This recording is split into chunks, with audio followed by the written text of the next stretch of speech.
పరిశుద్ధ గ్రంథములో దేవుని వాక్యం ఈ విధంగా రాయబడి ఉంటుంది. ఎఫెసీయులకు రాసిన పత్రిక 6వ అధ్యాయం 11వ వచనములో ఏమని రాయబడింది? మీరు అపవాది తంత్రములను ఎదిరించుటకు శక్తి మంతుడగునట్లు దేవుడిచ్చు సర్వాంగ కవచమును ధరించుకొనుడి. దేవుడిచ్చు సర్వాంగ కవచము ఏంటి? ఆ కవచాలంటే మరి యుద్ధానికి పోయేటప్పుడు మరి కత్తులు, డాలు, ఈటెలు ఇవన్నీ తీసుకొని పోతారు. అయితే మనం యేసుక్రీస్తు ప్రభుని నమ్ముకున్నాం కాబట్టి అటువంటి ఇది సర్వాంగ కవచాలు కాదు. అయితే దేవుని వాక్యంలో రాయబడిన ప్రకారము మనము ఏం ధరించుకోవాలంటే దీన మనస్సును వస్త్రమును ధరించుకొనవలను అని దేవుని వాక్యం రాయబడింది.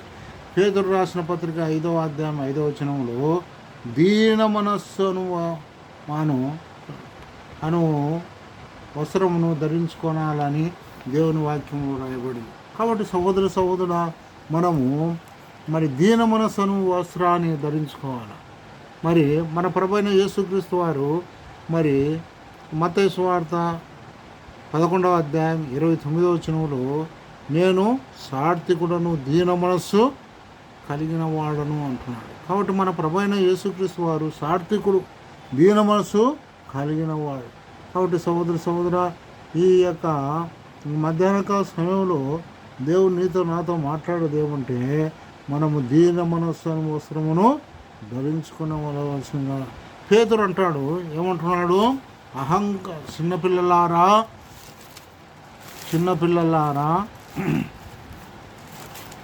అని పేతురు ఒక మాట సెలవిచ్చినట్టుగా మనం చూడగలుగుతున్నాం.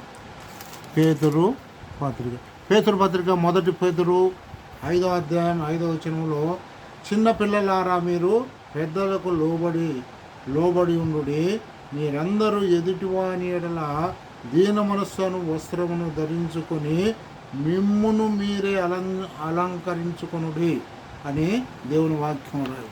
కాబట్టి మనమే అలంకరించుకోవాలి.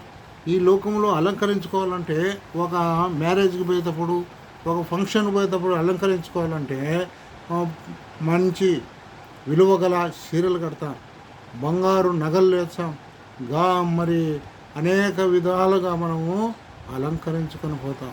అయితే దేవుడు అంటున్నాడు, దేవుని పిల్లలమైన మనము దీన మనస్సును వస్త్రమును ధరించుకోవాలని దేవుని వాక్యంలో రాయబడి ఉంటుంది.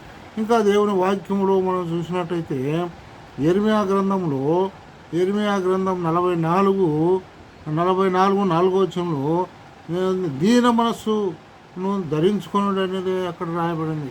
కాబట్టి సహోదరు అంత మాత్రం కదా, యెషయా 57:15 వచనములో నలిగిన మనస్సును దీన మనస్సు కలిగిన వాడుగా ఉండాలని మన దేవుని వాక్యంలో రాయబడింది.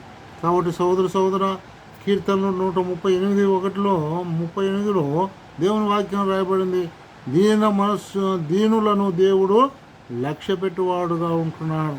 అందుకొరకై మత్తయి సువార్త 5:3లో ఆత్మ విషయమై దీనత్వం కలిగి ఉండాలని దేవుని వాక్యం రాయబడింది. కాబట్టి సహోదర మనము దేవుని నమ్ముకున్న నీవు నేను, మన ప్రభువైన యేసుక్రీస్తు వారు సాత్వికుడు, దీన మనస్సు కలిగిన వాడు. కాబట్టి దేవుని పిల్లలను అంగీకరించిన నీవు నేను మనము కూడా దీన మనస్సు కలిగి దీన మనస్సును వస్త్రం ధరించుకొని జీవించాలని దేవుని వాక్యం ద్వారా నీవు నేను హెచ్చరింపబడుతున్నా. రెండవదిగా మనం చూసినట్టయితే కొలస్సీలు రాసిన పత్రిక 3వ అధ్యాయం 14వ వచనంలో ప్రేమను ధరించుకొనుడి అని దేవుని వాక్యం రాయబడింది. మరి నీ సహోదరుని ఎడల మరి నీకు సమాధానం లేని ఎడల నీవు బలలో ప్రవేశించేటప్పుడు నీవు ఆ బల్ల దగ్గర మరి ఆ బలి అర్పించుట కంటే ముందు నీ సహోదరునితో సమాధానం పడవలనని దేవుని వాక్యం రాయబడింది. అంత మాత్రం కాక దేవుని వాక్యం రాయబడింది నిర్గమకాండము 20వ అధ్యాయం 6వ వచనంలో ఆయనను ప్రేమించుట ద్వారా, ఆయన ఆజ్ఞను ప్రేమించడం ద్వారా, ఆయన్ను ప్రేమించడం ద్వారా మనము దేవుని ప్రేమించే వారిగా ఉంటున్నాం. సామెతల గ్రంథం 8:21-22లో మనం ఆయనను ప్రేమించడం ద్వారా ఏమని చేస్తాం, ఆస్తికి కర్తలుగా చేస్తారని దేవుడు వాగ్దానం చేసినాడు. కాబట్టి సహోదర అంత మాత్రంగా ఆది కాండం 43:30 ఏమని రాయబడింది అంటే, దేవుని వాక్యములో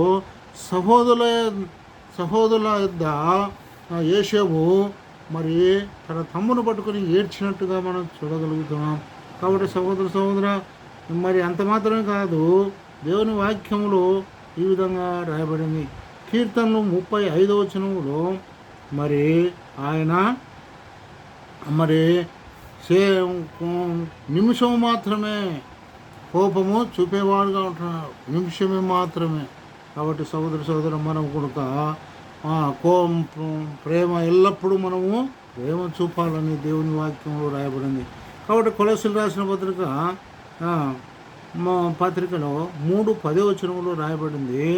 మరి ఏం రాయబడిందంటే, నవీన స్వభావము ధరించుకునేవారు. మొట్టమొదటిగా మనము సర్వాంగ కవచము అనగా దీన మనస్సును వస్త్రాన్ని ధరించుకోవాలా. రెండోది మనం చూసిన ప్రేమను ధరించుకోవాలా. మూడోదిగా నవీన స్వభావమును ధరించుకునుడు అని దేవుని వాక్యంలో రాయబడింది. అంత మాత్రంగా ఎఫెసీయులు రాసిన పత్రిక 3:8 మరి దేవుని వాక్యంలో రాయబడింది, మీరు వినయము కలిగిన వారుగాను ఉండాలని, మరి విధేయత కలిగి ఉండాలని దేవుని వాక్యంలో రాయబడింది. అంత మాత్రంగా కొరింథీయులు రాసిన పత్రిక 2 కొరింథీయులు 5:17 దేవుని వాక్యంలో రాయబడింది, నూతన సృష్టి ఎవడైనాను క్రీస్తు యేసునందున్నాడన్న వాడు నూతన సృష్టి, పాత విగతించను సమస్తమును క్రొత్త వాయువుని దేవుని వాక్యం రాయబడింది. కాబట్టి సహోదర 4 చూసినట్టయితే ఎఫెసీయులు రాసిన పత్రిక 6:16 దేవుని వాక్యం ఈ విధంగా రాయబడింది, వాక్యమును ధరించుకొనుడి, వాక్యమును ధరించుకోవాలని సెలవిచ్చినారు. కాబట్టి మరి దేవుని వాక్యంలో రాయబడింది ఆది కాండం 15:1 అబ్రహాముతో దేవుని వాక్యం ప్రత్యక్షమై ఆయన దేవుని వాక్యము కేడము బహుమానమై ఉన్నదని సెలవిచ్చినాడు. అంత మాత్రమే కాక ద్వితీయోపదేశకాండం 32:2 వాక్యము చేత ఫలించేటట్టుగా దేవుని వాక్యం రాయబడింది. కాబట్టి సహోదర నీవు నేను మరి ఏంటికి ధరించుకోవాలంటే, దేవుని పిల్లలమైన నీవు నేను మనం ధరించుకోవలసింది మొట్టమొదటిగా దీనమనస్సు వస్త్రమును, తర్వాత ప్రేమను ధరించుకోవాలా, నవీన స్వభావమును ధరించుకోవాలా. 4 చూసినట్టయితే దేవుని వాక్యమును ధరించుకొని మనం జీవించేవారిగా ఉండాలి. ఇంకా దేవుని వాక్యంలో చూసినట్టయితే చూడండి, సామెతలు 3:3 ఏం రాయబడిందంటే, దయను సత్యమును ధరించుకొనుడి, అవి కంఠభూషణముగా ఉండును అని దేవుని వాక్యంలో రాయబడింది. కాబట్టి సహోదర అనేక సార్లు మనం ఈ యొక్క దయను విడిచిపెట్టే వారిగా అంటున్నాం. దేవుడు అంటున్నాడు, మరి యేసుక్రీస్తు ప్రభువారు నేను దయాళుడను అని సెలవిస్తున్నాడు. అంత మాత్రం కాక ఒకరినొకరు ప్రేమించుకోవాలని దేవుని వాక్యంలో రాయబడింది. ఎఫెసీయులు రాసిన పత్రిక 4:32 రాయబడింది, ఒకరినొకడు ప్రేమించుకోవాలా. తర్వాత మత్తయి సువార్త 18 రాయబడింది, క్షమించే అనుభవం కలిగిన వారిగా ఉండాలని దేవుని వాక్యం రాయబడింది. కాబట్టి సహోదర 5వదిగా మనం చూసినట్టయితే సత్యమును ధరించుకొనవలెను, సత్యమును ధరించుకోవాలి. యేసుక్రీస్తు ప్రభువారే సత్యము, నేనే మార్గము, నేనే సత్యము, నేనే జీవం, నా ద్వారా తప్ప ఎవడునో తండ్రి యొద్దకు రాడు అని. యేసు ప్రభు యొక్క వాక్యమే సత్యమని యోహాను సువార్త 17:17 రాయబడినట్టుగా మనం చూడగలుగుతున్నాం. కాబట్టి సహోదర ఈ యొక్క మధ్యాహ్న కాల సమయంలో నీవు నేను ధరించుకొనవలసినది కొన్ని మరి బైబిల్ గ్రంథంలో చూడగలుగుతున్నాం. అంత మాత్రం కాక యోబు యథార్థవంతుడు, న్యాయవంతుడు అని దేవుని వాక్యంలో రాయబడింది. కాబట్టి నీవు నేను యథార్థంగా ఉండాలంటే సత్యమును అనుసరించే వారిగా ఉండాలి. అంత మాత్రం కాక దేవుని వాక్యం రాయబడింది. కీర్తన గ్రంథం 51లో దావీదు అంతర్యములో మరి సత్యమును కోరుతున్నానని దేవుని వాక్యం రాయబడింది. కాబట్టి సహోదర అంత మాత్రం కాదు, ఇంకా దేవుని వాక్యంలో చూసినట్లయితే కొలొస్సీయులకు రాసిన పత్రిక 3:10 మరి ఆయన జాలియు దీన మనస్సును కలిగిన వాడుగా ఉంటున్నాడు.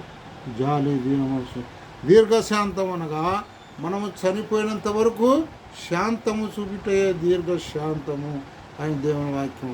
కాబట్టి సహోదర ప్రభువైన యేసుక్రీస్తు వారు నీ కొరకు నా కొరకు ఆ పరలోకం నుండి భూలోకానికి దిగొచ్చి నీ కొరకు నా కొరకు ఆ కలవరి శిలువలో యాగముగా చేయబడినాడు, రక్తం చిందించినాడు. ఆ రక్తం ద్వారా నీకు నాకు పాప క్షమాపణ కలిగి ఉంటున్నాడు. ఆయన తిరిగి రెండవసారిగా ఈ లోకానికి వస్తున్నాడు. కాబట్టి సహోదర ఆయనతో పాటు నువ్వు ఎత్తబడాలంటే ఆయనను మరి దీన మనస్సును వస్త్రమును ధరించుకోవాలి, ప్రేమను కలిగి ఉండాలి, వాక్యమును కలిగి ఉండాలి, నవీన స్వభావం ధరించుకోవాలి, మరి సత్యమును దయను కలిగి ఉండాలి, దీర్ఘశాంతమును కలిగి ఉండాలి. ఇవన్నీ నువ్వు కలిగి ఉంటేనే నువ్వు ఆయనతో పాటు ఎత్తబడాలి, లేకపోతే నువ్వు విడవబడతావు. మరి యేసు ప్రభుని నువ్వు నమ్ముకోకపోతే ఇంతవరకు మరి యేసుక్రీస్తు ప్రభు వారికి నమ్ముకోకుండా ఈ లోకం విడిచినట్టయితే మరి యుగాయుగాలు కాలే అగ్నిగుండానికి నరకానికి పోవాల్సిందే. అక్కడ అగ్ని ఆరదు, నీ యొక్క ఆత్మకు చావలేదు. కాబట్టి సహోదర వాక్యం వినిచున్న నీవు ఎవరైనా సరే ప్రభు అయిన యేసుక్రీస్తునందు విశ్వాసం ఉంచును, అప్పుడు నీవు నీ ఇంటి వారును ఆత్మరక్షణ పొందగలరు. ఇంకా మీకు ఏదైనా ప్రార్థన అవసరాలు మరి కావాలని కోరినట్టయితే మరి మీ కొరకు నేను ప్రార్థన చేయగలుగుతాను. దేవుడి వాక్యం దీవించును గాక.